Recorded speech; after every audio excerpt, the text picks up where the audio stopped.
तो आज की वीडियो में सभी का स्वागत है। तो भाई पार्ट नंबर फर्स्ट मैंने करवा दिया था, अब नंबर सेकंड आप देख पा रहे होंगे। पार्ट फर्स्ट में मैंने सिंपलीफिकेशन से लेके और सिंपल इंटरेस्ट तक के जो भी क्वेश्चन एसएससी सीएचएसएल 2025 में बेस्ट क्वेश्चन थे वो मैंने करवा दिए हैं। अब हम कंपाउंड इंटरेस्ट देखेंगे। जो ये सीरीज चली हुई है इसमें नेक्स्ट जो 30 शिफ्ट्स का और बेस्ट क्वेश्चंस आएंगे, ठीक है, जल्दी। तो आप उसको देखना मत भूलिएगा। और कई क्वेश्चन अच्छे भी आए हैं, ठीक है, कुछ में पहले के बजाय अब या तो कॉम्प्लिकेटेड कर दिए हैं या फिर वो थोड़ा कैलकुलेटिव कर दिए हैं या फिर कुछ नए कॉन्सेप्ट भी पूछे गए हैं। प्रिज्म पिरामिड के अच्छे क्वेश्चंस पूछे गए हैं। अब कंपाउंड इंटरेस्ट का हम ये क्वेश्चन देखते हैं। ये जो क्वेश्चंस मैं करवाने लग रहा हूँ ये सीपीओ दिल्ली पुलिस, एसएससीजीटी, रेलवे, ना रेलवे नहीं, एसएससी सीजीएल, सीएचएसएल, ठीक है, एमटीएस सबके लिए इम्पोर्टेंट रहेंगे। और आगे आरपीएफ की, एसआई और कांस्टेबल की भी वैकेंसी इसी में आया करेंगी, तो आप जरूर देखिए। अब आप फर्स्ट क्वेश्चन हमारा देख पा रहे होगे एसएससी सीएचएसएल 2025 का। एक बार क्वेश्चन को पढ़िए। कह रखा गौरव ने 3 वर्षों के लिए 10% के उससे चक्रवर्ती ब्याज वाली एक योजना में एक्स से एक्स रुपए का निवेश किया। प्रेम ने 4 वर्षों के लिए 15% साधारण ब्याज वाली एक योजना में 18,000 रुपए का निवेश किया, ठीक है। अब एक चीज भी कर सकते हैं हम, जैसे 3 वर्ष का 10% के उससे 33.1% हो जाएगा। तो हम ये भी देख सकते हैं कि 331 से कौन भाग होने लग रहा है, ठीक है। तो ये भी देख सकते हैं, अगर वरना आप करना चाहो तो पूरा के पूरा भी कर सकते हैं। कह रखा है प्रेम ने 4 वर्ष के लिए 15% चक्रवृद्धि ब्याज पर एक योजना में 18,000 रुपए का निवेश किया। यदि प्रेम द्वारा अर्जित ब्याज 2x माइनस 1200 रुपये है तो गौरव द्वारा अर्जित ब्याज क्या है। तो अब एक चीज देखो, प्रेम का ब्याज निकालना पड़ेगा पहले। तो प्रेम 4 वर्ष के लिए देता 15%, तो 60% हो गया। तो 18,000 का 60% हो जाएगा हमारा 10,800, ठीक है। तो ये ब्याज हमारा 2x माइनस 1200 के बराबर है। अब 1200 जोड़ेंगे तो 12,000, x किसके बराबर आ जाएगा 6,000। इसका मतलब 6,000 रुपये किसने लगाए हैं, तो 6,000 रुपये हमारे गलती से ऐड आ गई थी, छोड़ो। तो हमारे 6,000, ठीक है। अब 6,000 रुपये का निवेश किया। अब 6,000 10% के उससे, तो इसका क्या हो जाएगा 33.1%। तो 6 तक करो, 6 6 18 और ये 19, 1986 हमारा क्या आ जाएगा आंसर। अब आप देखिए हमारा सेकंड क्वेश्चन, ठीक है। क्या कर रखा है 4,000 रुपये 15% की वार्षिक दर से चक्रवृद्धि ब्याज की योजना में निवेश किया जाता है, तो दूसरे वर्ष और तीसरे वर्ष के चक्रवृद्धि ब्याज का अंतर बताइए। इसमें और एक और क्वेश्चन आता है, उसमें बुनियादी फर्क ये है, इसमें क्या रखा है दूसरे वर्ष और तीसरे वर्ष, और उनमें क्या आता है 3 वर्षों का और 2 वर्षों के बीच का अंतर बताइए ब्याज में, ठीक है। इसमें क्या रखा है दूसरे वर्ष, मतलब पहले वर्ष जो ब्याज मिला है, फिर दूसरे वर्ष जो ब्याज मिला है। तो दूसरे वर्ष जितना ब्याज मिला ना, जैसे 5 रुपए, ठीक है, 5 रुपये। और जैसे तीसरे उसमें साल में मिला जैसे 7 रुपए। तो इनके बीच का अंतर बताना है, ठीक है, ना कि 3 सालों के और 2 सालों के बीच का ब्याज का अंतर, ठीक है, समझ में आ रहा है। तो ये कॉन्सेप्ट अलग है और ये वाला अलग है। तो अब एक चीज बताइए आप, अगर 15% वार्षिक है तो पहले साल कितना मिलेगा 15%, ठीक है, ये पहले साल का होगा। दूसरे साल कितना मिलेगा, तो 2 सालों का निकालना होता है, वो एक्स वाई वाला फार्मूला है, एक्स जमा में वाई जमा में एक्स वाई अपॉन 100, ठीक है, समझ में आ रहा है। तो यहाँ से देखिए कितना आ जाएगा 15 जमा में 15 जमा में 15 गुणा में 15 बटे में 100, ठीक है। अब अगर ये पूरा लिखते हैं तो हमारा आ जाएगा 2 वर्षों का, हमें चाहिए केवल दूसरे वर्ष का। हमें किसका चाहिए, केवल दूसरे वर्ष का। तो दूसरे वर्ष का चाहिए ना, तो इसमें क्या करो, इस एक 15 को छोड़ दो, ठीक है, तो आ जाएगा 15, और ये कितना आ जाएगा हमारा 2.25, ठीक है। तो हमारे दूसरे वर्ष जो मिला हमारा है वो है 17.25%, ठीक है। अब हमारा जो फार्मूला बनता है वो बनता है 3 वर्षों का, है ना, ठीक है, ना कि तीसरे वर्ष का। तो हमें तीनों वर्ष का निकालना पड़ेगा और उसमें से 2 वर्ष का घटा दो, ठीक है। तो अब हमने देखा कि 2 वर्षों तक का कितना बना हमारा 32.25%, 2 वर्षों का। इसमें फिर तीसरे वर्ष का 15 का और लगा दो, तो जमा में 15, ठीक है, जमा में 32.25 गुणा में 15 बटे में 100, ठीक है, समझ आ रहा है। तो यहां से अब लगाओगे आप तो हमारा क्या आ जाएगा, देखो अब इस 32 को क्या कर दो आप, छोड़ दे मैं, है ना, क्योंकि ये क्या है 2 वर्षों का है, हमें केवल तीसरे वर्ष का चाहिए। तो तीसरे वर्ष का ये आ जाएगा, तो 15 पंजे 75, 15 पंजे 75, 2, 15 दूनी 30 और 7 और 3, 15 दूनी 30, 3 33, 3, 15 तिया 45 और 3 48, ठीक है, बटे में 100 करोगे तो ये, तो यहाँ पे डेसिमल आ जाएगा, ठीक है, ये कट जाएगा, तो 15 और 4 19.8375। अब बस इसका डिफरेंस लेना हमने, ठीक है। ये तीसरे वर्ष हमें मिलेगा 19 पॉइंट, ये दूसरे वर्ष मिलेगा हमें 17.25 और ये 15% पर, ठीक, 15% पहले वर्ष। अब आपको कंफ्यूजन हो रही होगी कि हम ये जो सक्सेसिव निकालते हैं फिर ये किसका, ये पहले और दूसरे दोनों के जोड़ का होता है, ठीक है। और जो हम तीनों के जोड़ का निकालते हैं, एक्स जमा में वाई जमा में जेड जमा में एक्स वाई जमा में एक्स वाई जेड जमा में जेड एक्स बटे में 100 और फिर जमा में एक्स वाई जेड अपॉन में 10,000, वो हम 3 वर्षों के उसमें निकालते हैं, ठीक है, 3 वर्षों का कंबाइन ये है। ये जो हमने निकाला वो पहले वर्ष में 15%, दूसरे वर्ष में 17.25% और तीसरे वर्ष में 19.835%, ठीक है। अब इसका अंतर लोगे तो हमारा 5, ये 7, ये 13 में से 5 गया 8, ये 7 में से 5 गया 7 में से 2 गया 5 और ये 9 में से ये गया तो 2, तो 2.58, है ना। हमें कुछ नहीं करना, हम क्या कर सकते हैं, केवल 2.6% निकाल लो, ठीक है। तो हमें 4,000 का पहले 2% निकालो, 1% निकालोगे तो आ जाएगा 40, 2% आ जाएगा 80 जमा में। अब हमें इसका 1%, आपको पता है 40 है, आधा परसेंट क्या आ जाएगा 20, ठीक है, तो ये आ गया 0.5, है ना, और 0.1 देखोगे तो 2, है ना, समझ आ रहा है। तो हम 20 और 2, ठीक है, समझ आ रहा है।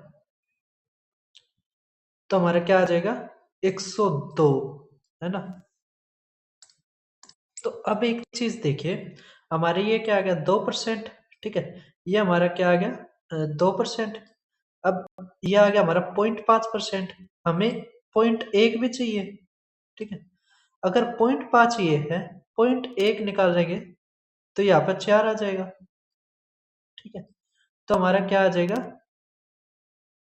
104, ठीक है। जबकि जबकि हमारा 2.6 नहीं है, 2.58 है, तो 104 से तो छोटा आंसर होगा, तो यही हमारा आंसर, ठीक है।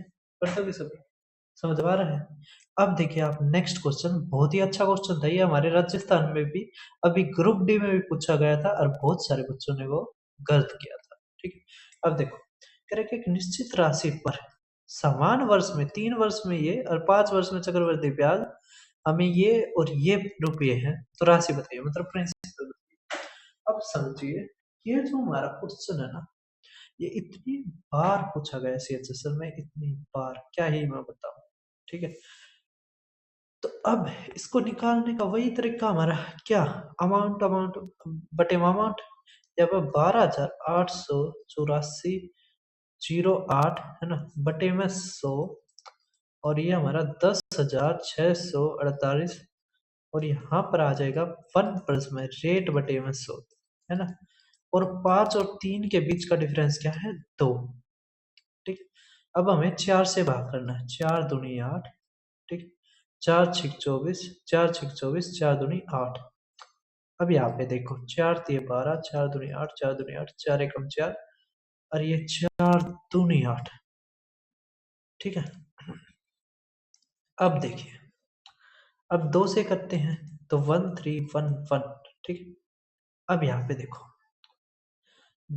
ये 16, 2 एकम 2, 2 पंजे 2 एकम 2। अब ये क्या काट रहा है 11 से, 11 से कट रहा है। देखो 2 3 3 ये 6, देखो ये आ गया 6 और एक साथ, ये 6 और एक साथ बिल्कुल 11 से कटने लग रहा है। इसका मतलब हमें 11 से काटना होगा। अब 11 से काटोगे 21, तो 11 कम 11, 11 चौक है ना, ये 55 था ना, 51 था, तो 7 है ना, तो ये आ गया 6, ये 4 और 1। फिर हम 11 से काटे तो 11 एकम 11, 11 तिया 11 तिया 11 एकम, फिर यहाँ पर काटे तो 121। ठीक है, तो काफी काटना पड़ा हमें। तो ऐसे कैलकुलेटिव क्वेश्चन आजकल पूछे जा रहे हैं। तो ऊपर आ गया 121, नीचे आ गया 100 और यहाँ पे आ गया 1 प्लस में रेट अपॉन में 100 और ये पावर 2। अब आप अंडर रूट करो, यहाँ पे भी अंडर रूट करो, तो हमारा आ जाएगा 11 बटे में 10 माइनस 1 वोल्टों में आर बटे में 100। ठीक है, तो यहाँ से आर हमारा क्या आ जाएगा, 1/10, मतलब आ गया हमारा 10%। ठीक है, अब हमें निकालना प्रिंसिपल, तो 3 साल में ये इतना हुआ है। ठीक है, तो अब हमें प्रिंसिपल चाहिए, क्या चाहिए, प्रिंसिपल। तो कोई दिक्कत नहीं है। ठीक है, तो 10648 यहाँ पे 10/11, 10/11, 10/11। अब ये देखो 8 से कटने लग रहा है ये, है ना, 3 से कटने लग रहा है, 3 के देख पा रहे होगे तो देखो 4 एक 7, 7 और 4 11 और 8 19, ये 3 से तो कट नहीं रहा, इसका मतलब ये तो गए। ठीक है, अब ये हमारा है 9 और 2 11 है ना, 45, ये 46, ये 23, तो 23 से भी कुछ बढ़ा नहीं रहा हमारा। ठीक है, तो 11 से ही काटते हैं हम, देखो 11 निम्मे है ना, 11 छिक 11 अट्ठे 8, अब 11 से काटो, 11 अट्ठे 11 अट्ठे और 11 से काटो 8, तो ये 8000 हमारा आंसर। ठीक है, और एक चीज और देखो, ये 3 जीरो थी, 3 जीरो थी ना, ये 3 जीरो तो कटेंगे नहीं, तो ये सीधा हमारा आंसर था, बस सोचनी ही नहीं थी, है ना। ऐसा हमें ये भी करने की जरूरत नहीं थी। ठीक है, आगे से थोड़ा ध्यान रखना, ये 3 जीरो है, 3 जीरो यहाँ पे है, बस आंसर। ठीक है, कर दोगे। अब देखो नेक्स्ट हमारा क्वेश्चन, तो नेक्स्ट देख पा रहे होगे आप, ऐसा ही क्वेश्चन हमारा एक और नेक्स्ट शिफ्ट का। आप इसका आंसर कमेंट बॉक्स में बताना। ठीक है, तो फिर देखो आप नेक्स्ट हमारा क्वेश्चन, ये क्वेश्चन मैंने अपने क्विक रिवीजन सीरीज में भी करवाया है, इसमें कुछ नहीं है। कह रहा है एक राशि 10% चक्रवृद्धि ब्याज पर उधार दी जाती है, पहले वर्ष के अंत में मिश्र धन मतलब अमाउंट का दूसरे वर्ष के अंत में मिश्र धन का अनुपात कुछ नहीं है। देखो 10% को हम क्या लिख सकते हैं, 1/10। तो मैंने क्या बताया था, ये 10 है ना, तो 10, अरे इसमें एक जोड़ दो बस 11, तो 10/11 हमारा आंसर। ये हमारा क्या है, क्योंकि देखो पहले वर्ष का जो सिंपल इंटरेस्ट है वो कंपाउंड इंटरेस्ट के बराबर होता है। ठीक है, समझ में आ रहा है। तो ये सिंपल इंटरेस्ट और ये कंपाउंड इंटरेस्ट के रूप में आप लिख सकते हैं। ठीक है, जैसे मैं कहता हूँ 20% का, तो 20% होता है हमारा 1/5, तो हम लिख सकते हैं 5 और बस एक जोड़ दो 6, तो 5/6, बस। क्या ही दिक्कत है। सॉरी भाई साहब, ये कॉन्सेप्ट अलग था।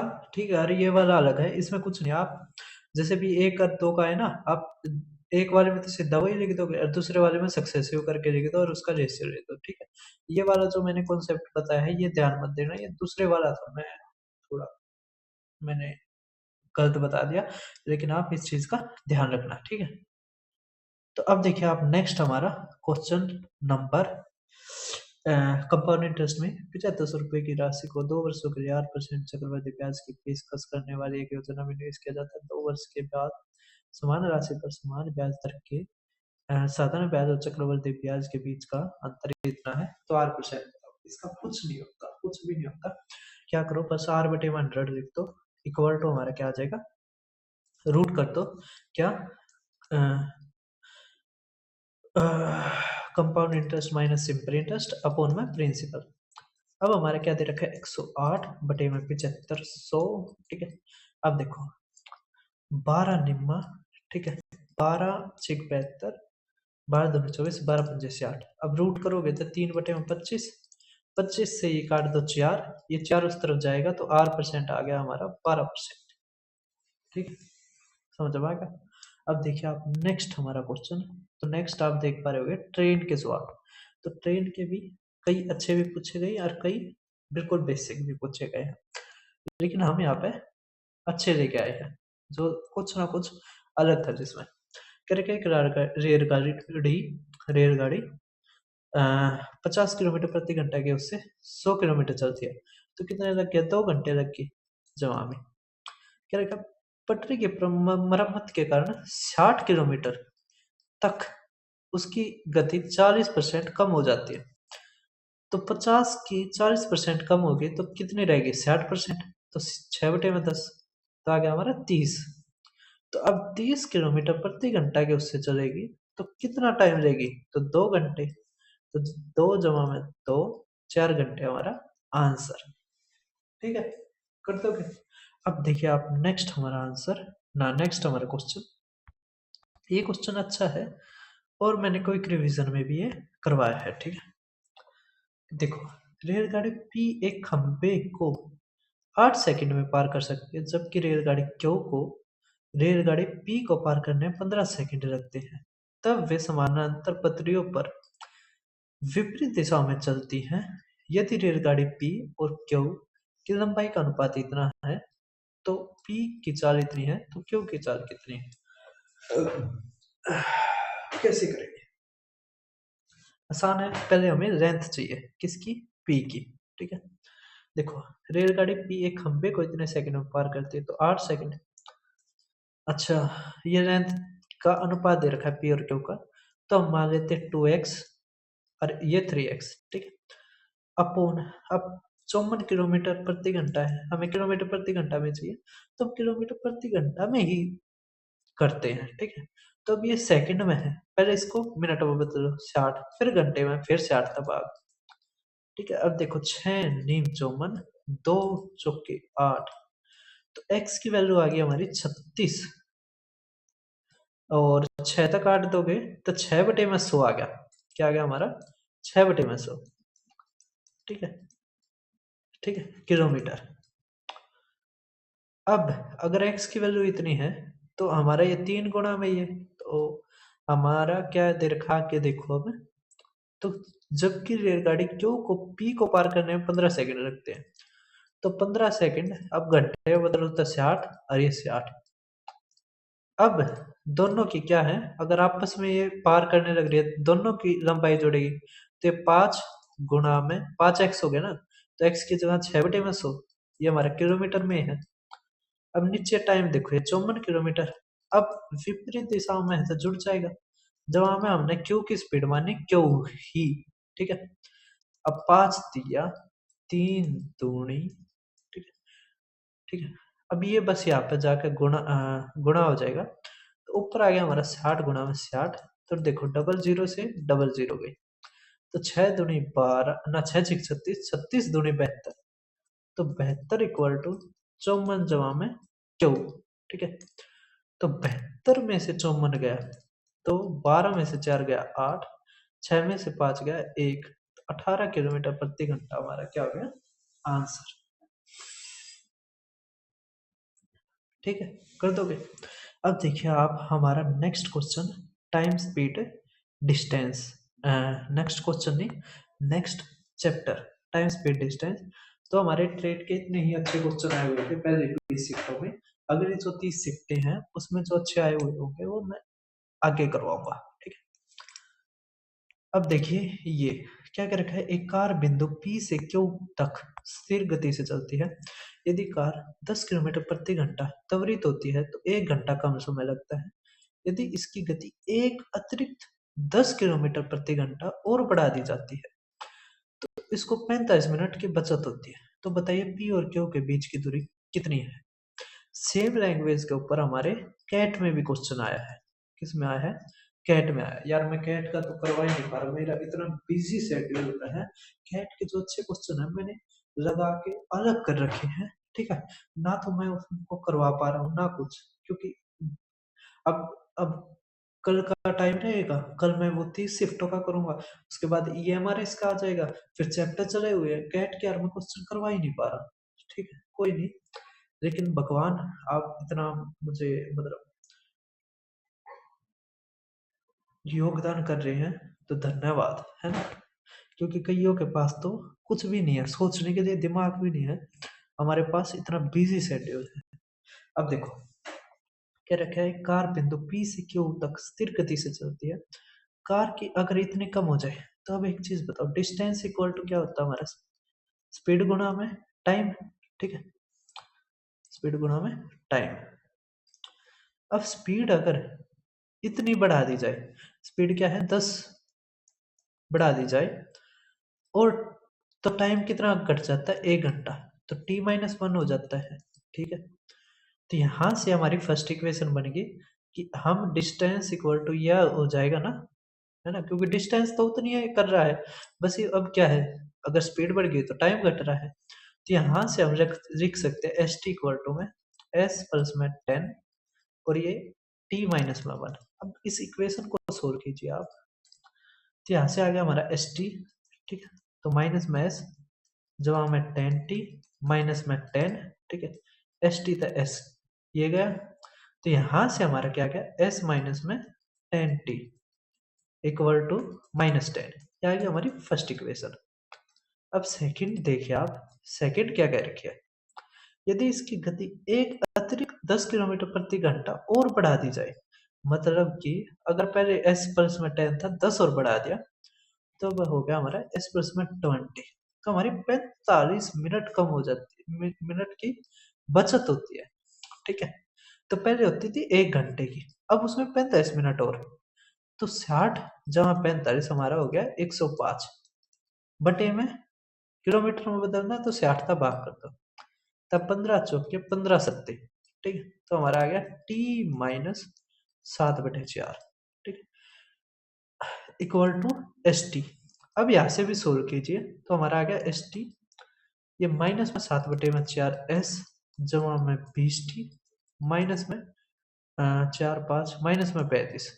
ठीक है, और यहाँ से एस टी। ठीक है, अब यहाँ से देखिए एस टी से एस टी गया। ठीक है, ठीक है, ठीक है, ठीक है, ठीक है, ठीक है, ठीक है, ठीक है। अब क्या करें हम, हाँ हाँ हाँ हाँ हाँ, अगर इसको इस तरफ ले जाए तो हमारे यहाँ से आ जाएगा 35। ठीक, 35 और यहाँ पर बच जाएगा हमारा ये 20T। ठीक है, और ये आ जाएगा माइनस का 7/4 S और ये प्लस का। ठीक है, अब कुछ नहीं करना, हम 2 से ऊपर गुणा कर देते हैं, तो ये 2S, ये आ जाएगा हमारा 2, ये और ये 20। ठीक है, ये हमारा कट जाएगा, 4 दूनी 8, तो आ गया हमारा 1/4S इक्वल टू, हाँ हाँ हाँ हाँ हाँ 15। ठीक है, तो S हमारा क्या आ गया 60, तो हमारी स्पीड क्या आएगी S मतलब 60। अब कुछ नहीं करना, हमें बस इस इक्वेशन में रखना है, कोसी में भी रख लो कोई दिक्कत नहीं है, हम चलो सेकंड में रखते हैं, तो ये आ जाएगा 15 सत्ते 105, 105 उस तरफ जाके जुड़ जाएगा, तो हमारा आ गया 110 140। अब 20T अगर 140 है तो T हमारा क्या आ गया 7। ठीक है, हमें डिस्टेंस निकालनी है, ये बीच की दूरी, तो 60 गुणा में 7, तो क्या आ जाएगा 420 किलोमीटर हमारा आंसर। समझे या नहीं समझे बताइए भाई साहब, समझ गए हो गए सभी के सभी। अब देखिए हमारा नेक्स्ट क्वेश्चन, ये भी अच्छा क्वेश्चन है। क्या कह रखा है, एक लॉजिस्टिक कंपनी पहले 80 किलोमीटर के लिए इतने रुपए देती है, उसके बाद 12.5 प्रति किलोमीटर शुल्क लेती है, एक मॉल को कुल इतने किलोमीटर तक पहुंचाएगा, कुल लागत को प्रेषक और प्राप्तकर्ता के बीच इतने अनुपात, मतलब जो रुपये दिए जाएंगे ना वो 2:3 में बांट दिए कि 2 तो देगा सेंडर और रिसीवर देगा 3, है ना, 2x और 3x। फिर कह रखा है रिसीवर कितने देगा, तो 3 से भाग होता होगा, है ना, 3 से अब दोनों होते हैं यार, तो करना ही पड़ेगा। अब देखो 80 किलोमीटर इसमें से घटाएंगे तो 80 किलोमीटर 15 के बच गया कितना, 5.2, तेरा मतलब 8 गए 5।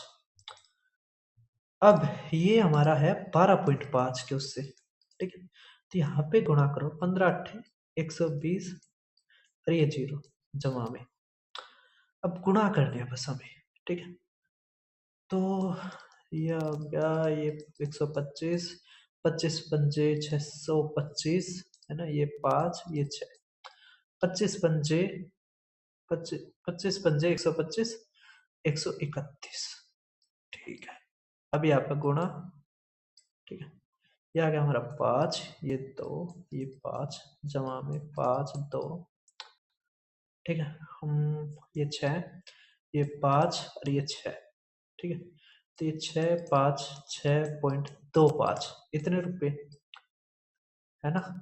अब इसको हमें किस में बांटना है, 2 और 3, है ना, तो बस जोड़ करना है, तो ये आ गया हमारा 5 6.25, है ना, ये 18/5 गुणा में 3, ठीक है, तो अब देखिए आप, ये आ गया हमारा 75, ये 6 थी 18 1 15 1 16 1 18 36 38 54 1 55, 5 से करोगे आप तो आ गया 11 11 11, तो यही है हमारा आंसर, ठीक है, कर दोगे सभी, है ना। तो अच्छा क्वेश्चन लगा या नहीं लगा पहले ये बताइए आप, था ना अच्छा क्वेश्चन। अब देखिए थोड़ा कैलकुलेटिव पूछने की कोशिश की जा रही है और कुछ नहीं है। अब देखिए आप नेक्स्ट हमारा क्वेश्चन क्या कर रखा है कि जो एक बाइक एक कार का पीछा कर रही है और उसे 12 किलोमीटर आगे है, उससे कितना किलोमीटर आगे है 12, कह रहा है बाइक कार की चाल इतनी है कि बाइक कितनी है कार कितनी है, बाइक कार को ए मिनट में पकड़ लेती है, तो बाइक द्वारा A-16 घंटे में तय की गई, तो ए की वैल्यू निकालनी है सबसे पहले, ये बात है, तो कुछ नहीं है, चोर पुलिस वाला ही कॉन्सेप्ट लग जाएगा कि जो बाइक है वो पीछे है, कार है वो आगे है, बीच में डिस्टेंस हमारी 12 किलोमीटर, और ये हमारी है 60 किलोमीटर प्रति घंटा, ये है हमारी 96 किलोमीटर प्रति घंटा, ठीक है, तो 12 किलोमीटर प्रति घंटा बटे में, अभी यहाँ पे आप लोगे तो 36 किलोमीटर प्रति घंटा, काटोगे तो 1/3, 60 तक करोगे तो 20 मिनट हमारा आंसर आ गया, ए क्या आ गई 20, 20 में से 16 गए 4 घंटे, तो 4 घंटे में कितनी दूरी तय करेगा, तो ये रही, तो 96 गुणा में 4, 96 दूनी, चलो 4 से कर लो, तो 4 6 24 दो 9 चौक 36 और 38, बस हमारा 384 किलोमीटर आंसर, ठीक है, कर दोगे, कोई दिक्कत है। अब देखिए नेक्स्ट, वरना ये कर सकते थे जैसे 4 से करना था ना, 100 से 400 कर, 4 के करते 400, कितना कम है, ये 4, 4 गुणा में 4 16, तो 400 में तो 16 गए, 384 किलोमीटर हमारा आंसर, ठीक है, कर दोगे।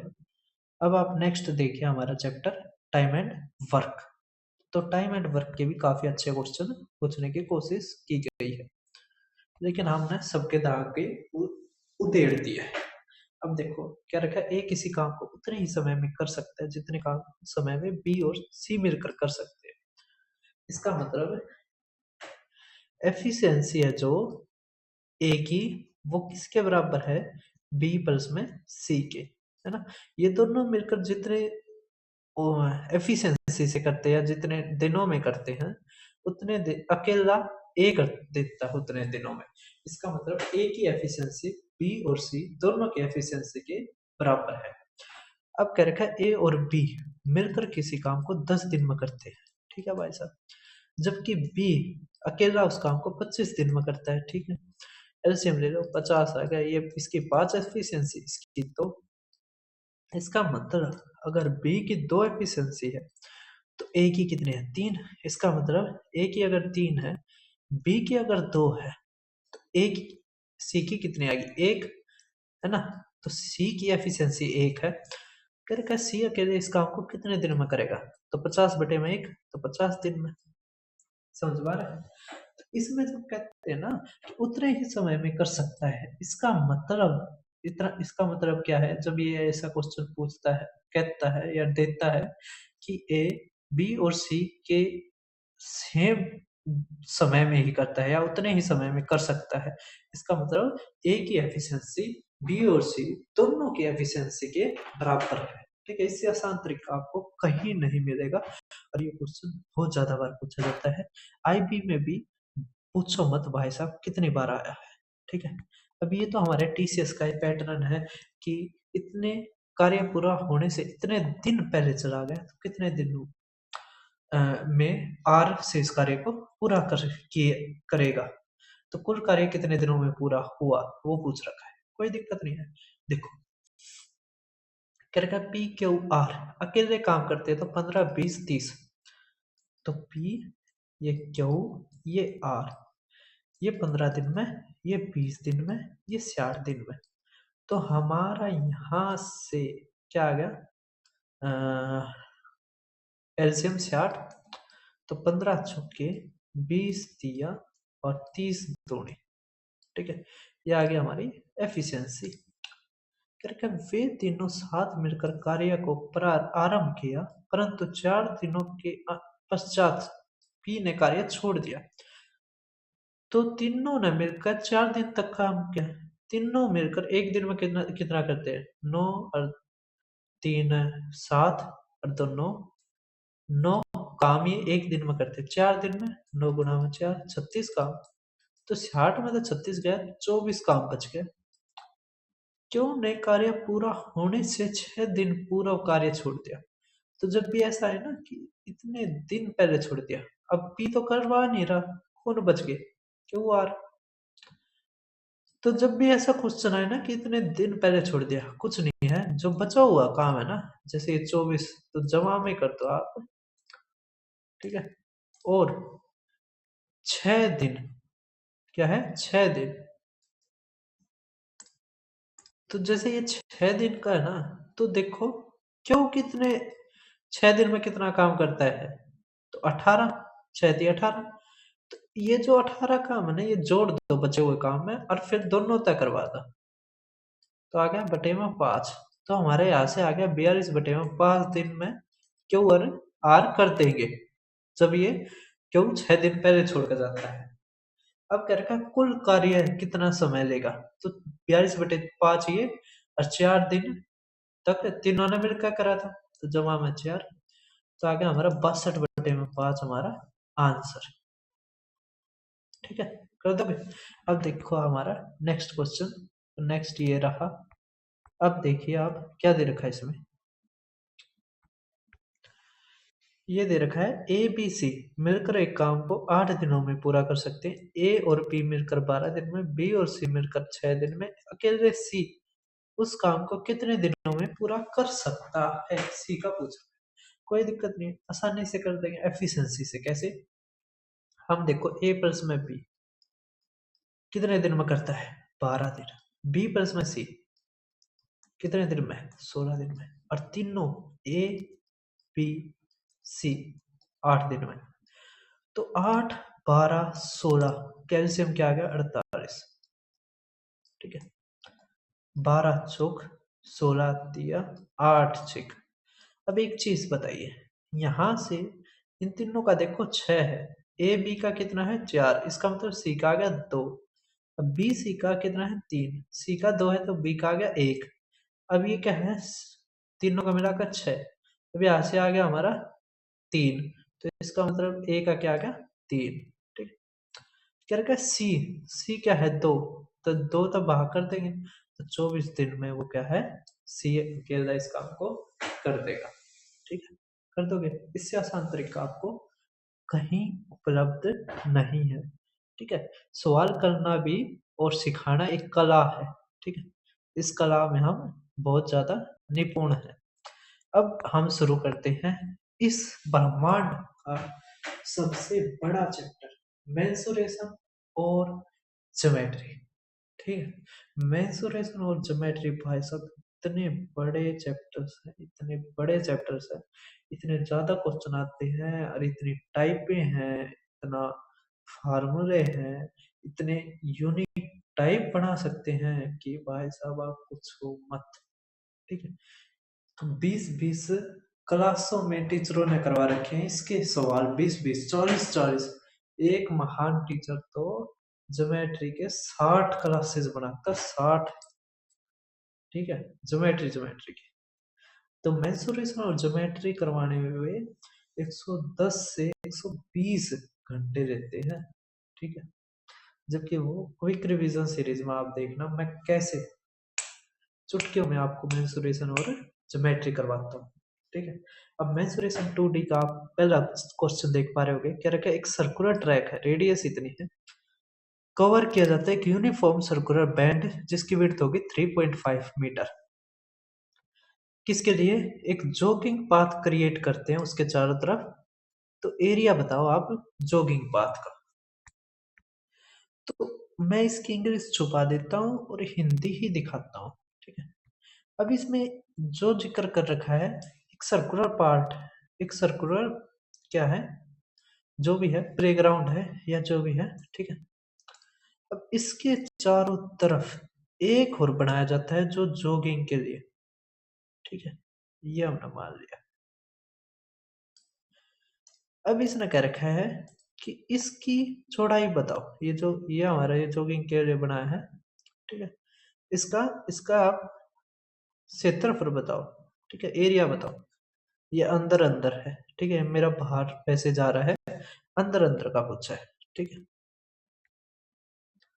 अब समझो जो रेडियस दे रखी है हमारी वो कितनी दे रखी है, जो ये यहां से यहां तक है हमारी ये दे रखी है 17.5।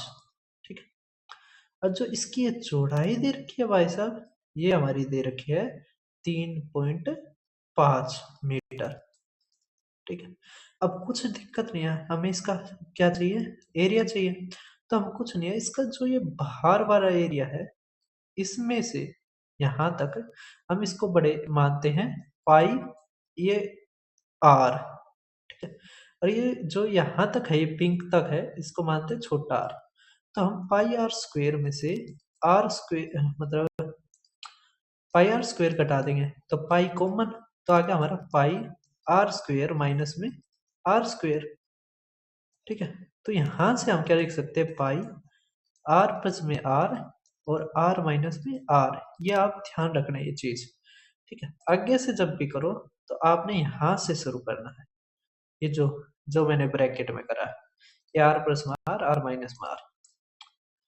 पाई की वैल्यू इतनी रखने के लिए कहा है, अलग बात है। अब देखो ये 17.5 और 3.5 जोड़ेंगे तो कितना आ जाएगा 18 3 21, तो 21 आ जाएगा। ये क्या आ जाएगा 21। तो पाई गुणा में 21 गुणा में, अब इनका डिफरेंस है ना 21 पॉइंट 21 और 17.5, तो यही आ जाएगा 3.5, तो 3.5 है ना। ठीक है, 18 3 21 होता है भाई साहब है ना। ठीक है, 18 3 21, ये 21 आना था। अब पाई की वैल्यू ये नहीं रखेंगे अब, क्यों? क्योंकि ये देखो ये कट रहा है, ये भी कट रहा है, तो हम काटने के लिए पाई की वैल्यू 22/7 ही रखेंगे, वो हमारे ऊपर है। ठीक है, हमें किस किस में कंफर्टेबल है ना। अब देखो 7 से काटो 3, अब ये 35/10 है ना। तो 35 गुणा में 2 करोगे तो 70 आ जाएगा, 0 से 0 गया, ये आ गया 7 तिया 21, 21 गुणा में 11, तो 1 ये 3, ये 2। क्या गलती करते क्या हमने कहीं पे? तरीका तो भाई साहब ठीक है हमारा, कोई नहीं, ठीक है। एक बार चेक करना इस क्वेश्चन को, तरीका ठीक है और करने का तरीका करा भी ठीक है ये, है ना। तो अब देखिए आप नेक्स्ट हमारा क्वेश्चन, नेक्स्ट आप देख पा रहे होगे रेक्टेंगल के ऊपर, कुछ नहीं है, आसान क्वेश्चन है। कह रखे एक रेक्टेंगल है जिसकी एक साइड ये है, डायगोनल ये है। अब एक रेक्टेंगल बना लीजिए आप, और उसमें आप बना लीजिए एक डायगोनल। ये हमारा डायगोनल हो गया, ये हमारा क्या हो गया, डायगोनल हो गया। अब समझिए डायगोनल हमारा कितना दे रखा है, तो डायगोनल हमारा दे रखा है 22, और एक साइड हमारी दे रखी है 6। तो अब कुछ नहीं करना हमें, इसमें के स्क्वायर में से ये घटाना है। तो 22 का स्क्वायर होता है 484, इसमें से 36 घटाओ तो हमारा आ जाएगा, कितना आ जाएगा, तो 4 में से 14 में से 6 गए 8, ये 4, ये 4, ठीक है। रूट करो, 8, 8 पंजे, है ना, 8 पंजे 40, 8 छः 48, तो ये आ जाएगा 8 गुणा में 7। अब रूट कर देंगे बस, तो 8 बाहर और ये रूट 7, तो ये हमारा आंसर। ठीक है। अब एरिया निकालना है, ये अदर साइड, अरे एरिया, एरिया क्या है, बस इसकी गुणा 6 से, 6 48, 48 रूट 7, ठीक है, कर दोगे तो आप समझ गए हो गए ये क्वेश्चन। अब देखिए नेक्स्ट हमारा, और उसके बाद हमारा मेंस, और ये भी है हमारा। अभी हम थोड़ी देर में मेंसुरेशन का पिरामिड और प्रिज्म वाला भी करेंगे, उससे पहले हम सिलेंडर को, और इसके सवाल हेमिस्फेयर्स भी है, इसके क्वेश्चन कर लेते हैं, ठीक है। अब आप देख पा रहे होगे हमारा 2D में ही क्या रखा है, 224 सेंटीमीटर एक रेक्टेंगल टाइल की पेरीमीटर है, ठीक है। जो फ्लोर की लेंथ है ना, ये 25.6 और 14.4 मीटर, उस पे लगानी है टाइलें। अब ये टाइलों की जो लेंथ और ब्रेथ दे रखी है ये, ठीक है। अब आपको पता है कि रेक्टेंगल का जो फार्मूला 2 इंटू में एल प्लस में भी, तो हमारे 2 इंटू में ये 7x इक्वल टू 224, तो काटेंगे हम, तो 112, 7 से काटेंगे तो 16, ठीक है। तो कह रहे नंबर ऑफ टाइले, तो ये आ जाएगा 16 चौके 64 सेंटीमीटर, गुणा में ये 16 दिया 48 सेंटीमीटर, ये हमारी टाइल की लेंथ होगी बटे में। ऊपर हमारा फ्लोर की लिखनी है क्या, 256, अब ये मीटर में सेंटीमीटर में करोगे, गुणा में 100 करोगे तो ये 0, ये 1440, ठीक है। अब ये 6 चौक, ये 40, ये 100 आ जाएगा, बाहर लिख लो 100 को, ठीक है, ये 0 को हटा दो। अब 12 चौक, ये 12, ये 3, ठीक है, तो 4 दिए 12, डबल 0 ये, तो 1200 हमारा आंसर, ठीक है, कर दोगे। अब देखिए हमारा मेंसुरेशन 3D में प्रिज्म पिरामिड में थोड़ी देर में करवाता हूँ, बहुत खतरनाक क्वेश्चन आए हुए हैं, देख पा रहे होगे।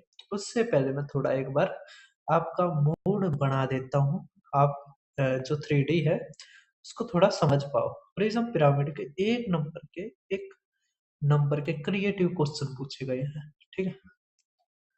अब देखो आप, हमारा यहाँ से कोण वाला ये क्वेश्चन, ठीक है, मेंसुरेशन 3D में पहले हम कोण के कर लेते हैं, फिर आते हैं मोरों पे। अब क्या है, कोण की रेडियस 9 सेंटीमीटर है, सलाह हाइट हमारे 15 सेंटीमीटर है। हाइट है जो कोण की, वो 50% से इंक्रीज करती जाती है, तो न्यू स्लांट हाइट क्या होगी, कोई दिक्कत नहीं है।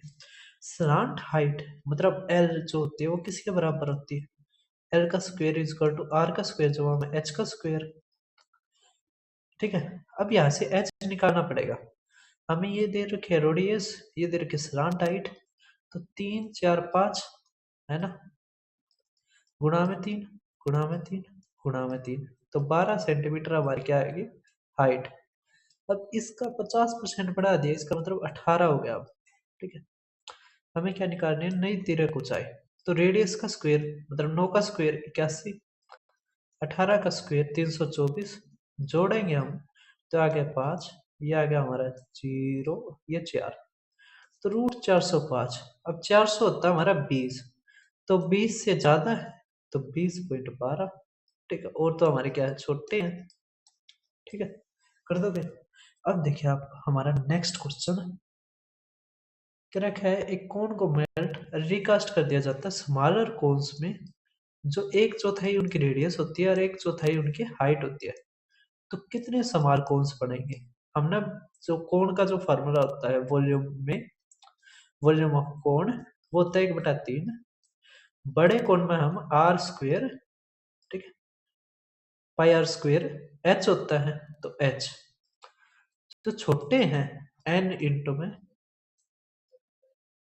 ये पाई है ना, ये छोटे तो 1/4 आर का स्क्वेयर गुणा के में 1/4 एच।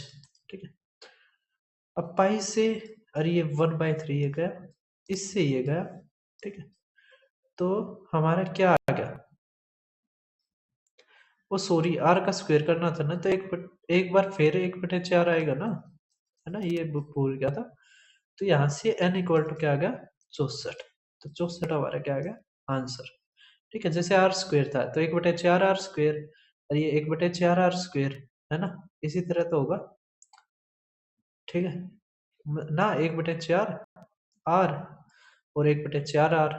ठीक है, समझ पा रहे, 1/4 लिखना भूल गया था मैं, समझो एक बार फिर, कंफ्यूज हो गया होगा आप।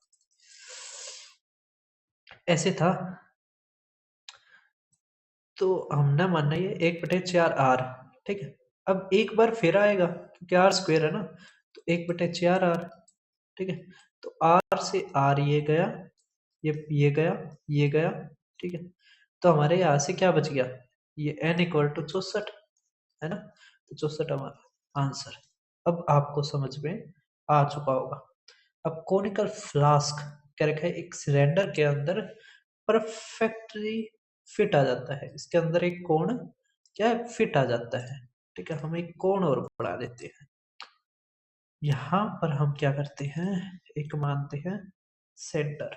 ठीक है, तो यहाँ से यहाँ तक और यहाँ से यहाँ तक। ठीक है, यहाँ से यहाँ तक, यहाँ से यहाँ तक,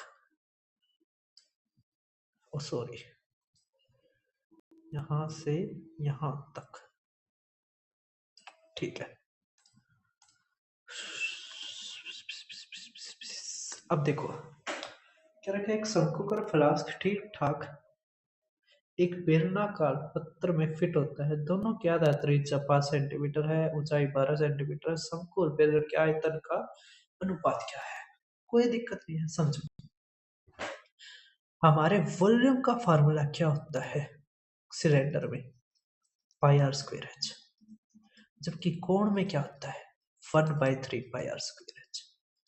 इसका मतलब क्या है कि जो सिलेंडर का एक तिहाई क्या है, कोण है, इसका मतलब एक एरिया, दूसरा एरिया, ये तीसरा।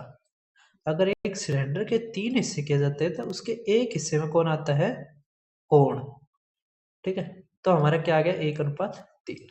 बस इतना बताना काफी होगा। ठीक है, अब देखिए आप नेक्स्ट क्या रखा है, दो आइडेंटिकल हेमिस्फेरिकल जिसकी flat side to flat side जब जोड़ दी जाती है तो एक स्फीयर बन जाता है। तो परसेंटेज बताइए, स्फीयर का जो टोटल सरफेस एरिया है जो हमारे उस फ्लैट सर्कुलर फेसिस से आया है हेमिस्फीयर के बिफोर जॉइनिंग। नहीं समझे, देखो हेमिस्फीयर कैसे बनता है, हेमिस्फीयर इस तरह, ये हेमिस्फीयर का क्या है, सर्कुलर पार्ट हो गया और ये हेमिस्फीयर हो गया। ठीक है, इस तरह के जो दो हेमिस्फीयर होते हैं, जब इन दोनों को मिला दिया जाता है तो एक पूरा हमारा क्या बन जाता है, स्पीयर। ठीक है, अब स्पीयर का हमारा एरिया टोटल सरफेस एरिया का क्या फार्मूला होता है, 4 पाई आर स्क्वेयर। ये हमारे केस का होता है स्फीयर का। जबकि इसने कह रखा है फ्लैट सर्कुलर फेसिस है, तो ये केवल सर्कल हो गया, है ना। तो इसका क्या होगा हमारा पाई आर स्क्वेयर, और इस वाले का भी क्या होगा हमारा पाई आर स्क्वेयर। तो इनका हमारा क्या बना दोनों का, तो 2 पाई आर स्क्वेयर। अब देखो वह प्रतिशत ज्ञात कीजिए जो जोड़ने से पहले, तो जोड़ने से पहले क्या था 2 पाई आर स्क्वेयर। अर्धगोले के समतल वर्ताकार फलकों से आता है ना। तो ये तो हमारा हो गया जोड़ने से पहले 2 पाई आर स्क्वेयर। और क्या बन रहा है हमारा गोले का कुल पृष्ठीय मतलब 4 पाई आर स्क्वेयर गुणा में 100%, यही करते हैं हम। तो आ गया हमारा 1/2, तो 1/2 से करते हैं तो 50% हमारा क्या आ गया आंसर। कर दोगे सभी, कोई दिक्कत है। अब देखिए आप नेक्स्ट क्वेश्चन हमारा, नेक्स्ट आप देख पा रहे होगे आसान क्वेश्चन है, मुश्किल बिल्कुल भी नहीं है। एक बेलन की त्रिज्या और ऊंचाई इतनी इतनी है, बेलन का आयतन, तो बेलन का आयतन क्या होता है हमारा पाई आर स्क्वेयर एच। तो पाई आर क्या हो जाएगा 9 गुणा में 4, ये एक्स स्क्वेयर, तो हमारा बन गया पाई 36 एक्स स्क्वेयर। ठीक है, समझ पा रहे हैं, ये बेलन का आयतन हो गया। अब क्या रखा है बेलन का फर्क पृष्ठीय क्षेत्रफल कुल पृष्ठीय क्षेत्रफल से कितना कम है, मतलब curve surface area total surface area से कितना कम है। तो आपने पता है कि कर्व सरफेस एरिया में जब हम 2 गुणा में एरिया ऑफ बेसिस जोड़ देते हैं तभी तो टोटल सरफेस एरिया बनता है। तो इसका मतलब डिफरेंस किस में आता है, डिफरेंस हमारा बनता है उन दोनों के बेस एरिया के जोड़ से। तो 2 पाई आर स्क्वेयर, आर क्या हमारा 2 गुणा में पाई की वैल्यू हमने लेनी है 3, तो 3। अब आर का स्क्वायर मतलब 9, 9 का 3 का स्क्वायर 9, ये एक्स स्क्वायर। अब यहाँ पे हमें वैल्यू रखनी पड़ेगी, हमें ऑप्शनों से चेक करना पड़ेगा। अब देखो ये क्या है 3 से भाग हो रहा है, तो ये 3 से भाग हो रहा है ये 10, ये भी हो रहा है यार 7 रे 8, ये नहीं हो रहा, ये कट गया। अब इसमें से कोई दो चेक कर लेते हैं, हम ये चेक करके देखते हैं। तो ये 8 6 4 है ना, तो 9 निम और 9 छिक, और ये 6 6, ये आ गया हमारा x किसके बराबर आ गया 8 ना, x आ गया हमारा 4। ठीक है, अब बस हमें x की वैल्यू यहाँ पर 4 रखनी है। तो ये आ गया हमारा पाई कितना 3, ये 36 और ये हमारा 16। तो 6 छिक 36 ना, मतलब 6 6 6 6 18 है ना। तो 8 आना चाहिए था भाई साहब, ये तो 8 हमारा आया नहीं। कहाँ गलती हुई, अच्छा ये 4 4 का भी तो स्क्वायर करेंगे तो यहाँ पे 16 आना चाहिए था। ठीक है, यहाँ पे 16 आना चाहिए था, तो हमने 16 9, ये 9 होना चाहिए था और ये गुणा में 16। तो 6 छिक 36 6 6 निम चौमा 4 4 3 12, ये 2 ठीक है हमारा। ठीक है, मतलब यही हमारा आंसर। ठीक है, करके भी आप देख सकते हो गुणा। ठीक है, कर दोगे सभी। अब देखिए आप हमारा नेक्स्ट क्वेश्चन क्या रखा है। एक मूविंग वैन है जिसका कार्गो स्पेस है क्यूबॉइड की तरह, जिसका 4 मीटर 2.5 और 2, क्या रखा है एक रेक्टेंगुलर अगर सोफा ऑक्युपाइज करता है इतना वॉल्यूम, कितने सोफे आ सकते हैं। तो कुछ नहीं, क्यूबॉइड का वॉल्यूम बटे में सोफे का वॉल्यूम कितना दे रखा है 2.5, कट गया हमारा क्या आ गया 8, तो 8 सोफे आ सकते हैं इसमें, है ना। कर दोगे। अब देखिए आप नेक्स्ट हमारा क्वेश्चन, नेक्स्ट काफी अच्छा क्वेश्चन है। कह रहे हैं 12.6 सेंटीमीटर त्रिज्या वाले एक अर्धगोले को पिघलाकर एक लंबवर्तीय बेलन बनाया गया। बेलन के वक्र पृष्ठीय और अ, कुल पृष्ठीय 1:2 में है, तो रेडियस बताओ बेस की। कोई दिक्कत नहीं है, देखो ऑप्शन काफी दूर दूर है इसको छोड़ के। तो हम कर्व सरफेस एरिया का क्या फार्मूला होता है सिलेंडर में, तो 2 पाई आर एच है ना, और टोटल का 2 पाई आर इंटू में आर प्लस में एच। तो यहाँ पर आ गया 1/2, ये तो हमारा कट गया। एच देखो कितना आ जाएगा, ये एच अगर 1 है तो आर भी 1 है, इसका मतलब आर किसके बराबर है, एच के। ठीक है, अब यहाँ पे क्या रखा है, ये 12.6 सेंटीमीटर रेडियस है ना। हेमिस्फेयर ऑफ रेडियस मेल्ट किया जाता है और सिलेंडर बनाया जाता है। तो हेमिस्फेयर का वॉल्यूम होता है 2/3 पाई आर का क्यूब।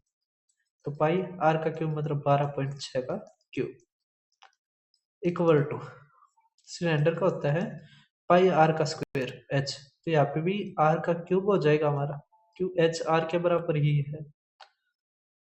तो देखो पाई से पाई गया, अब क्यूब रूट करेंगे तो ये तो आ गया 12.6 है ना, गुणा में 2/3 का हमें क्यूब रूट करना पड़ेगा है ना। अब एक चीज समझो, जैसे 12.6 है ना, इसका क्यूब रूट करने लग रहे हैं हम इस वाली चीज का, तो हमारा आंसर ये तो आएंगे नहीं बड़े, है ना।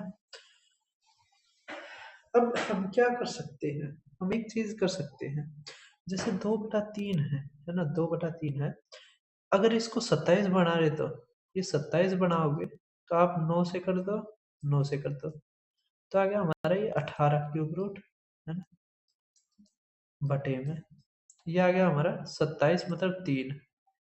तो हमारा क्या आ गया, 3 चौक 3 दूनी गुणा में, अब क्यूब रूट 18, तो 18 किसका हो सकता है भाई साहब, देखो 4 का था 64 है ना, 3 का 27, 2 का 8 है ना, तो इसका मतलब 2 से 3 के बीच में है ना। अगर हम 2 से बड़ा 3 से छोटा मान लें, क्योंकि छोटा तो बहुत ज्यादा होगा है ना, बहुत ज्यादा होगा, जैसे अगर 2.5 का भी अगर हम क्यूब रूट मान लें है ना, तो 15,625, तो 2.5 से तो बड़ा ही है ना। ठीक है, गुणा करेंगे हम तो ये लगभग 8 के लगभग ही पहुंचेगा। ठीक है, 8 से ज्यादा नहीं जाएगा, समझ पा रहे हैं। ठीक है, समझ पा रहे हैं, 8.8 सेंटीमीटर हमारा आंसर। वैसे भी देख लेते, इतना भी करने का झमेला कुछ जरूरत नहीं है, ये देख लेते 12.6 है, 11 के लगभग तो वैसे भी नहीं जाएगा, तो 8 सेंटीमीटर हमारा आंसर। ठीक है, कर दोगे।